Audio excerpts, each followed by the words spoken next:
Negócios com Impacto.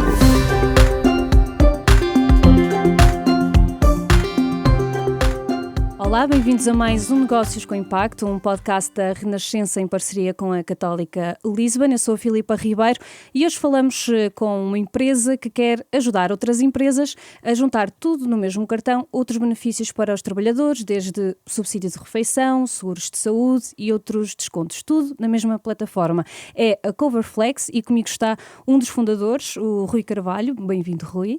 Obrigado. Rui, antes de falarmos da empresa, pergunto desde já se ser empresário foi sempre uma ambição ou algum sonho de criança. Já imaginava o futuro a passar por aí? Por acaso não, quando era mais novo queria realmente ser desportista profissional, mas tinha bastante empenho, mas faltava-me qualidade em certos domínios. Comecei a sonhar com isso, na verdade, na Católica. Foi a primeira vez que estive exposto a isto e participei num programa de startups e acabei por ter acesso a financiamento. Na altura acabei por não seguir com esse projeto, mas foi aí que eu comecei a sonhar e depois percebi que ia passar por aí o meu caminho. E, portanto, na Católica, quando é que passou pela Católica? Ou seja, estávamos no ano de... De 2007 a 2009. Foi um ano de transição, foi o início do processo de Bolonha. Eu, quando entrei noutra faculdade, entrei com a expectativa de fazer um curso de 4 anos, foi interrompido ao final de 3 anos e disseram, agora decidem ir para o mercado de trabalho ou fazer mestrado. A Católica estava muito organizada portanto, no final do período curricular, em maio, a Católica estava muito organizada, as outras faculdades não estavam. Acabei por optar pelo programa da Católica e tive muita felicidade, porque na verdade houve uma confluência de alunos de várias universidades, mesmo internacionais, portuguesas. O programa curricular foi muito diferente, ou seja, enquanto a licenciatura foi muito mais o estudo próprio, no mestrado acabou por ser muito mais trabalhos de grupo e muito mais desenvolver social skills, e isso acabou por ser fundamental para mim, para além de todos os professores que a Católica tem, que são de renome. Portanto, a partir de 2007 começou a crescer a vontade e talvez a curiosidade por construir uma empresa. Como e quando é que chegamos à Coverflex? Comecei a minha carreira em consultoria, que é um destino normal para quem sai de um curso de gestão /finance, e depois acabei provavelmente há 10 anos atrás, acabei por me juntar a uma startup. Foi no início do movimento de startups em Portugal, em que começou a haver cada vez mais financiamento. Um dos meus sócios atuais, o Miguel Amaro, levantou uma ronda de financiamento muito grande para uma empresa chamada WePlaces, e foi aí que eu comecei a sentir curiosidade. Acabei por me juntar a uma startup, não como fundador na altura, mais para conhecer e para ajudar a desenvolver. Tive 2 experiências em startups e, a certa altura, disse que queria fazer a minha própria, e foi aí que acabou por surgir o projeto da Coverflex. Em 2020 começou a desenhar a ideia. Como é que foi os passos iniciais? Chamou amigos, conversou com amigos? Como é que desenvolveram o financiamento? Como é que conseguiram? Sim. Na verdade, um dos nossos sócios, o Nuno Pinto, estava com uma ideia de fazer uma plataforma para vender seguros e gerir seguros B2B. Na verdade, foi assim que levantámos a primeira ronda de capital, tivemos acesso a uma ronda de 5 milhões de euros, começámos a desenvolver o produto, só que à medida que íamos falando com potenciais clientes e estávamos a desenvolver o produto, começámos a perceber-nos que o seguro era apenas um dos benefícios e que faria sentido fazer uma plataforma mais alargada. E começámos, no fundo, a mapear aquilo que era o mercado das soluções existentes e começámos a perceber que nas soluções existentes, especialmente para PMEs, faltava muita flexibilidade e a experiência não estava virada para o utilizador final, para o colaborador, que havia uma grande falta de satisfação com as plataformas atuais. Começámos a pensar se nas nossas experiências anteriores tínhamos passado por isso, realmente tínhamos todos passado por isso, todos os fundadores, e começámos a apontar nesta direção de uma plataforma que nós hoje chamamos de compensação, que no fundo tem tudo aquilo que é benefícios extrasalariais. Como os subsídios de refeição, como eu dizia inicialmente, os seguros de saúde, outros descontos. Portanto, quando a Coverflex é lançada oficialmente, vai apenas com seguros de saúde ou já integrava? Já integrava tudo, ou seja, foi uma conversa engraçada com o investidor, que foi colocar o dinheiro com os investidores, que foi colocar o dinheiro com este pressuposto. Tivemos uma conversa com eles a dizer, este pressuposto é interessante, mas isto integrado no resto de tudo que nós estamos a ver aqui. E, portanto, começámos a desenvolver, a apontar, apesar do nosso MVP que nunca chegámos a lançar ser só seguros, depois a versão que já lançámos ao mercado já tinha tudo. Isto em 2021? Foi início de 2021, começámos a ter os primeiros clientes. E a pandemia não prejudicou na altura? Ajudou, a pandemia no facto ajudou, foi um bocadinho ao contrário, que foi, nós quando começámos, íamos começar uma lógica de escritórios, portanto chegámos a contratar escritórios em Lisboa e no Porto, e tivemos uma semana de escritório no Porto, até o dia em que toda a gente foi mandada para casa, e nós ficámos um bocadinho com um ponto de interrogação, como é que vamos fazer, nós todos estávamos habituados a trabalhar em escritório e pensámos, como é que vamos trabalhar num ambiente totalmente remoto com o meio da pandemia, e acabamos por ter essa felicidade que foi, obrigou-nos, no fundo, a conseguir fazer vendas através de calls remotas, que era uma coisa que nós não imaginávamos, porque este tipo de vendas eram sempre presenciais, eram sempre com reuniões, e em vez de fazer 3 reuniões num dia, passámos a fazer 8 reuniões num dia, não é? E, portanto, isso acelerou muito o processo de venda. E, por outro lado, permite-nos também contratar talento fora de Lisboa e do Porto, e, portanto, isso tem acelerado bastante. Como é que é feito esse contacto inicial? É uma empresa que está a nascer? Como é que conseguem chegar aos primeiros clientes? É aí que a importância da rede é tão importante. E, portanto, o desenvolvimento de relações durante as nossas relações profissionais. Aqui muito alavancado nos fundadores, que conheciam muitas empresas. As primeiras vendas, na verdade, foram a outras startups e a outras empresas do ecossistema ou pessoas conhecidas. E depois, ao final do meio ano, tivemos uma venda muito grande, que foi a PricewaterhouseCoopers, tornou-se um cliente de referência que depois acabou por acelerar. No fundo, se uma PricewaterhouseCoopers estava a comprar a plataforma, dava um sinal de segurança ao mercado relativamente àquilo que a plataforma conseguia fazer. Portanto, essa aposta foi fundamental. Neste momento, quantos clientes já têm? Nós, neste momento, acabamos de atingir um marco muito importante, 10 mil empresas, 200 mil utilizadores na nossa plataforma e, portanto, é essa a dimensão atual.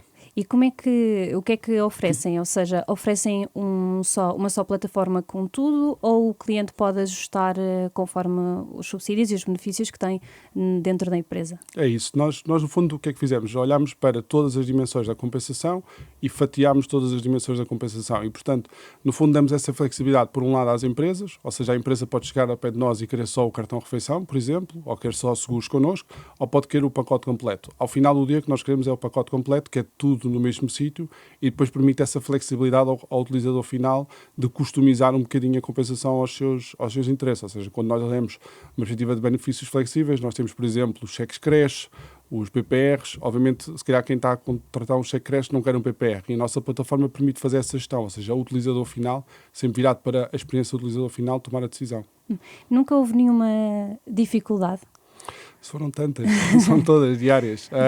Sim, acho que as rondas de capital acabam por ser sempre um ícone muito importante e, portanto, são sempre complexas na sua natureza, porque é preciso comprovar, no fundo, a investidores que vão colocar uma quantia bastante substantiva que o negócio tem futuro, tem viabilidade e que nós somos pessoas competentes para o fazer e, portanto, isso é sempre uma dificuldade. Mas acho que têm sido tudo desafios que são ultrapassáveis. A verdade é que nós olhamos sempre às dificuldades, olhamos e pensamos, o que é difícil é fazer uma ronda de capital, mas depois, quando o dinheiro entra, o que é difícil é crescer o que nós temos que íamos crescer e, portanto, são constantes, mas isso também é o que nos motiva. Mas neste momento, tendo já uma boa base de clientes, o negócio já se torna sustentável? Sim, o negócio hoje poderia ser sustentável. Continuamos sempre numa lógica de perceber, nós olhamos sempre para o investimento numa lógica de qual é o retorno deste investimento, não é? Portanto, muitas vezes o negócio em Portugal, por exemplo, já é bastante sustentável e, portanto, não há um negócio que carece de investimento que não faça sentido. Mas, por exemplo, quando olhamos para mercados novos, são mercados que necessitam de investimento, não é? Quando olhamos em criar uma empresa noutro país, temos que contratar pessoas de vendas, temos que contratar pessoas de serviço ao cliente, etc. Isso são tudo investimentos. Nós olhamos sempre qual é o retorno que esse investimento vai trazer. E se o retorno que esse investimento vai trazer nos agradar a nós e agradar a investidores externos, nós propomos, no fundo, essa proposta de valor. Aproveitando já que falou em investidores externos, como é que está a Coverflex no estrangeiro? Qual é a vossa presença? Nós, no fundo, o nosso ano passado foi o primeiro ano completo em Itália, portanto, a Itália foi o mercado que nós decidimos lançar. Em primeiro lugar, foi uma escolha que foi difícil de explicar a muitas pessoas, porque toda a gente achava que fazia sentido a Espanha, porque já está aqui ao lado. Existe um conjunto de fatores que tornaram a Itália bastante interessante. O primeiro ano completo o ano passado. Este ano é o primeiro ano que nós já estamos com um produto também completo em Espanha. Aquilo que nós observamos nos últimos 2 trimestres é que ambos os mercados estão a trazer o mesmo número de colaboradores, ou seja, o número de utilizadores, iguais a Portugal, o que é um motivo de satisfação. Se olharmos na proporção destes mercados, estes mercados são muito superiores a Portugal e, portanto, têm potencial para trazer ainda mais. Porquê? Agora a curiosidade, porquê a Itália? E como é que fizeram, ou seja, como é que se estabeleceram lá? Fazem tudo a partir daqui ou tem alguém lá a trabalhar convosco? Sim, porque a Itália, nós no fundo olhamos para aquilo que era um mercado de benefícios. Estes mercados de benefícios tipicamente têm uma série de regulações em cima, ou seja, que tipo de benefícios acabamos por... os conceitos são sempre os mesmos, temos sempre a volta de um cartão de alimentação, de produtos para a reforma, fundos de pensões, pagamento de escolas de filhos, mas apesar de eles serem similares, acabam por ter muitas diferenças na prática. Portanto, seja a poupança para as empresas, seja a poupança para os colaboradores, etc. Nós procurámos aquilo que fosse um mercado ainda por explorar, ou seja, sempre nesta proposta de valor de PMEs, que nós acreditamos que é um mercado que ainda está por explorar significativamente. Olhámos para aquilo que eram poupanças para os colaboradores e poupanças para empresas e olhámos para aquilo que era uma dimensão do mercado suficiente para fazer uma ronda de investimento. E, portanto, acabou por ser Itália, que acaba por ser, se calhar, um dos maiores mercados mundiais nesta área, com um potencial também para crescer. E depois acabamos também por olhar para por exemplo, um mercado como a França e como o Brasil, já tínhamos competidores, se calhar, que estavam com propostas de valor similares à nossa e, portanto, não seriam a seleção natural. Seria mais difícil de fazer crescer. E aquela questão, repito, fazem a gestão a partir daqui ou contrataram alguém em Itália para... Nós acabamos por fazer equipas locais, ou seja, do ponto de vista daquilo que é o desenvolvimento da plataforma, fazemos tudo centralizado. Portanto, nós dividimos em equipas que são centrais e equipas que são locais. Tipicamente trabalhamos do ponto de vista de tudo o que é client-facing, ou seja, pessoas que estão à frente de clientes, contratamos local e acabamos por ter essas pessoas também ir a reuniões presenciais quando assim é necessário. Tudo o que é desenvolvimento central fazemos a partir daqui. No caso de Itália, acabamos por entrar via aquisição de uma empresa, porque no fundo era preciso uma licença específica e no fundo para acelerar esse processo adquirimos uma empresa que já tinha essa licença. Até porque a Coverflex tem crescido também um pouco aproveitando a oportunidade de juntar outras empresas ao negócio. Sim, não é o nosso foco a aquisição, nós fazemos taticamente essa aquisição, ou seja, nós mesmo quando adquirimos empresas acabamos por trazer os clientes dessas empresas para a nossa plataforma, ou seja, existe uma lógica de aquisição que é só crescer volume, mas manter plataformas distintas. Nós não temos esse objetivo. Nós quando adquirimos é sempre muito tático. Esse caso da Itália foi uma licença que precisávamos. No caso de Portugal, houve outra empresa que no fundo, o que é que acontece? Os cheques, o pagamento de escolas é obrigatório haver um acordo entre as plataformas e as escolas e, portanto, um dos principais dificuldades que tivemos no início era, queríamos, por exemplo, trabalhar com uma PricewaterhouseCoopers e eles diziam, olha, vocês precisam ter 150 escolas, que é o que os nossos colaboradores utilizam, e nós não tínhamos as 150 escolas, e, portanto, o que fizemos foi adquirir uma empresa que já tinha esses protocolos todos. Portanto, nós olhamos sempre para a coisa muito taticamente, não na lógica de crescer. Exatamente, acelerar o processo. Fizeram também recentemente uma grande aposta na inteligência artificial, desenvolveram uma ferramenta que ajuda na literacia financeira. Podemos falar sobre isto? Podemos. Estamos nos primeiros passos, na verdade. Estamos há um ano nos primeiros passos da inteligência artificial. Nós, obviamente, somos uma empresa que, se olharmos versus outras empresas do setor, temos menos capital, o que nos obriga, se calhar, a tomar decisões diferentes daquilo que são as empresas. Para dar um bom exemplo, é a nossa equipa de marketing, que já trabalha com temas de inteligência artificial já há algum tempo. No fundo, toda a parte da aquisição, nós temos uma máquina, ou seja, enquanto as empresas tradicionais acabam por ter o chamado cold calling, que tecnicamente são pessoas sentadas numa sala a ligar para empresas que receberam um número, nós acabamos por ter uma máquina de marketing que traz quase todos os clientes à nossa plataforma via demos. E como é que isso se faz? Olham para o LinkedIn, vêem empresas que estão a contratar, vêem empresas que estão a fazer reestruturações, vêem pessoas interessantes e depois montar uma máquina quase toda automatizada para fazer contacto com estas pessoas e trazê-las para a nossa plataforma. E quase todo o nosso processo de venda começa não connosco a ligar para pessoas, mas com pessoas a virem para nós. Isto é toda uma máquina que está montada já com a inteligência artificial. Depois começámos a olhar para a inteligência artificial, se calhar há um ano, tínhamos feito uma aposta muito grande em data, que é muito importante, todos os dados estão bastante estruturados na Coverflex, já há mais de 2 anos que começámos essa aposta. Começámos a olhar para a inteligência artificial para o serviço ao cliente, ou seja, nós temos um dos principais pontos nestas áreas é o tema do serviço ao cliente e, portanto, nós começámos a escalar muito cedo equipas de apoio ao cliente muito grandes e o que nós agora temos tentado fazer no último ano é não escalar mais essa equipa, não acrescentar pessoas a essa equipa. Portanto, começámos a automatizar todo esse processo de serviço ao cliente, que também é um processo que é pesado para montar, ou seja, acho que muitas vezes as pessoas pensam em inteligência artificial como vou contratar esta ferramenta e vou metê-la a funcionar e amanhã está a funcionar. Não tem sido esse o nosso caso.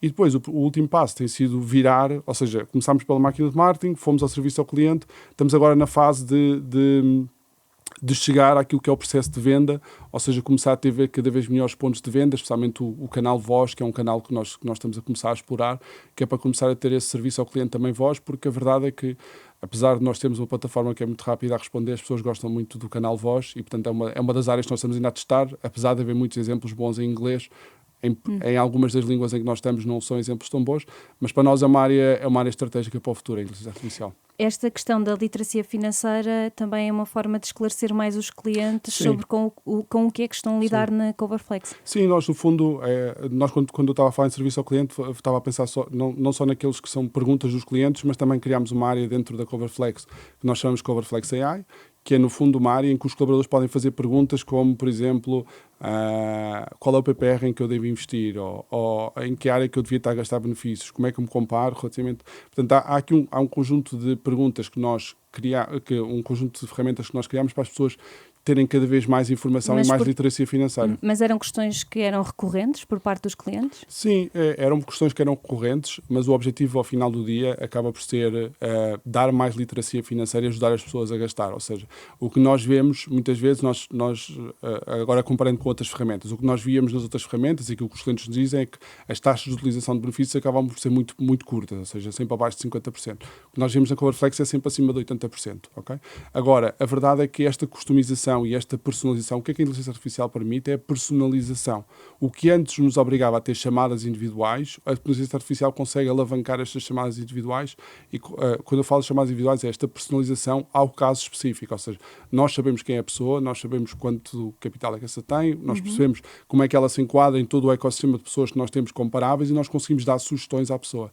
Nós agora, nas próximas semanas, fizemos uma ferramenta para simular o IRS, mesmo a propósito agora da altura em que estamos, e estamos também agora a fazer uma ferramenta que vamos lançar para esclarecer dúvidas. Eu sou um use case perfeito, todos os anos vou ao Google e vou esclarecer dúvidas sobre o IRS. Criámos uma ferramenta com base em todos os materiais que existem de IRS para ajudar também as pessoas a tomar decisões. Obviamente, a inteligência artificial não vai acertar 100% dos casos, mas há muitos casos em que vai acertar e vai trazer mais informação às pessoas. E estas ferramentas são apenas para clientes que estão na Coverflex? Ou... Depende. O que nós tentamos fazer nós olhamos sempre para as ferramentas, ou seja, nós chamamos agentes, nós criamos alguns agentes que são virados para coisas internas. Um exemplo é, por exemplo, o agente de data, que lhe dá informação, por exemplo, qual é que foi a poupança que ele fez, quanto é que ele anda a investir aqui versus o resto. Outros agentes que nós criamos são agentes que nós podemos usar tanto internamente como externamente. Por exemplo, este tema do IRS é um agente que vai estar dentro das capacidades internas da Coverflex, mas também vai ser lançado fora para mais utilizadores. Como é que fazem atualmente a divulgação? Dizia que tem uma grande equipa de marketing, uma máquina a trabalhar. No início, ou seja, foi através da rede de contactos mais pessoal de todos os fundadores. Agora já não há essa necessidade. Como é que fazem? Usam muitas redes sociais? Onde é que estão mais presentes? O LinkedIn tem sido o principal ponto de entrada de clientes. Neste momento, a máquina da Coverflex, quantos trabalhadores é que tem? Mais de 150 neste momento. Há bocado dizia que a parte interessante é que consegue ter pessoas de vários pontos do país, uma vez que trabalham todos remotamente. Sim, nós acabamos por ter pessoas, na verdade temos pessoas no Brasil, Itália, Espanha, Alemanha, portanto acabamos por ter pessoas. Nós damos essa flexibilidade às pessoas para decidir onde é que querem viver e, portanto, fazemos isso. Qual é, assim, o critério para ser um trabalhador na Coverflex? Há alguma exigência? Eu acho que trabalhar numa startup não é para todos, mas recomendo vivamente a quem tenha essa vontade para lidar com aquilo que é. Eu acho que são desafios constantes e diferentes todos os dias e, portanto, é esse o meu critério. Como é que está a saúde financeira? Há pouco já digo que no mercado nacional até já estão bastante confortáveis. Quais é que foram os resultados do ano passado? Sim, nós em termos de rondas de investimento, nós já fizemos rondas superiores a 20 milhões de euros. Do ponto de vista de receita anualizada, já estamos acima de 10 milhões ano. Queremos acabar em perto de 20 milhões. Nós temos agora um plano, isto depende sempre dos investidores externos e daquilo que, voltando ao tema do mercado exterior, que nós queremos explorar.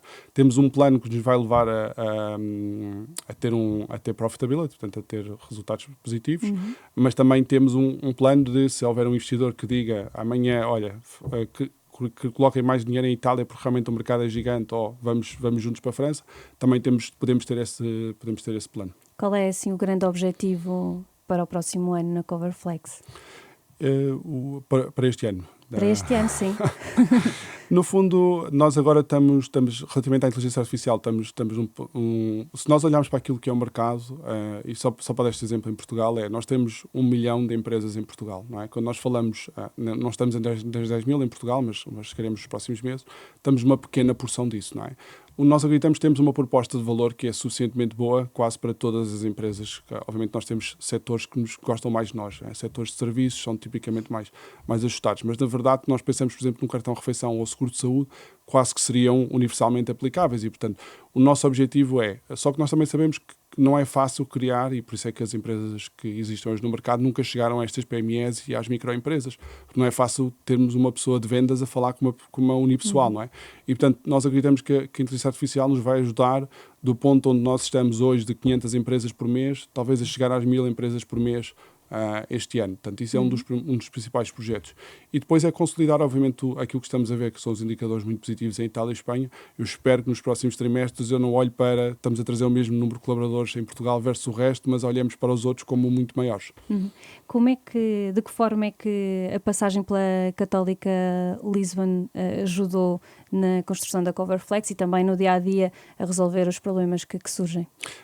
Eu acho que foi muito esta parte de social skills, ou seja, trazer pessoas de outras universidades e ajudar-me a conhecer, ajudar-me a criar a minha rede de network, que ainda hoje estou em contacto com a maior parte dos colegas da altura. E depois foi também, quando tive esse projeto de empreendedorismo que estava a falar, houve uma abertura muito grande de todos os professores para me deixar trabalhar nisso como um projeto separado e, portanto, não me criar entropias a isso. E, portanto, acho que é uma faculdade que do ponto de vista académico foi muito importante, tive professores fenomenais, mas também do ponto de vista de abertura e de apoio ao aluno foi muito importante. O que é que utilizaram de diferente na altura em que entraram em competição no mercado nacional? O que é que diferenciou a Coverflex de outras plataformas e serviços que já existiam? No fundo, o que nós olhávamos era para serviços que demoravam, vou exagerar, mas serviços que demoravam 3 meses a ser implementados. Ou seja, um plano de benefícios demorava 3 meses, precisava de um consultor para a implementação e nós criámos uma plataforma que quase que é quando é que quer começar a utilizar benefícios. E, portanto, só esta parte que nós chamamos self-service, que é o cliente chega, cria uma entidade, cria uma empresa e consegue começar a utilizar amanhã, é uma alteração fundamental da lógica do mercado. Claro que estas empresas precisam de ajuda a fazer os planos de benefícios, etc. E, portanto, o que nós pensamos nós só conseguiremos chegar a estas empresas se nós tivermos formas escaláveis e que do ponto de vista de custo-benefício nos compensem. O que nós fizemos foi olhar para toda a jornada do cliente e perceber onde é que nós podíamos automatizar o processo, mesmo que o processo só seja automatizado para 80% dos clientes, mas isso já faz uma diferença fundamental, permitindo-nos chegar a um mercado de PMEs que não estava a ser servido. Ou seja, tem um serviço mais rápido, podemos dizer assim, e isso tornou também mais atrativo. Sim, mais rápido, mais simples, mais intuitivo, com o colaborador final a dizer que quer ter Coverflex. Portanto, muito da forma como nós crescemos em Portugal, e estamos agora a crescer nos outros mercados, eram os próprios colaboradores que mudavam de empresa e que já estavam habituados a ter Coverflex e que estão nas entrevistas, isso acontece muitas vezes e isto é verdade, estão nas entrevistas da nova empresa e dizem, vocês não trabalham com Coverflex. E as empresas chegam ao pé de nós, mas o que é Coverflex? Explica-me o que é Coverflex, já estou farto de ouvir falar da Coverflex. Portanto, as pessoas mudam de emprego, mas querem levar a Coverflex. Em 30 segundos, porque é que a Coverflex é um negócio com impacto? Nós acreditamos que estamos a mexer naquilo que é fundamental para as pessoas, que é o dinheiro, é a sua compensação pelo trabalho, e portanto nós trazendo este processo com mais liberdade, mais transparência, voltamos ao tema da literacia financeira também, nós acreditamos que temos um papel fundamental aí, e depois do lado das empresas conseguimos atrair o talento, não é? E conseguimos trazer também alguma eficiência na forma como oferecem compensação. Obrigada, Rui Carvalho, é um dos fundadores da Coverflex, a empresa que apresentamos hoje aqui no Negócios com Impacto, uma empresa que junta e quer ajudar todos os empresários a juntar numa só plataforma o cartão de refeição, também o seguro de saúde ou descontos nas empresas em que isso acontece, de uma forma a facilitar a vida através de apenas um cartão. O Negócios com Impacto regressa com mais ideias, é um podcast da Renascença em parceria com a Católica Lisbon. Negócios com Impacto.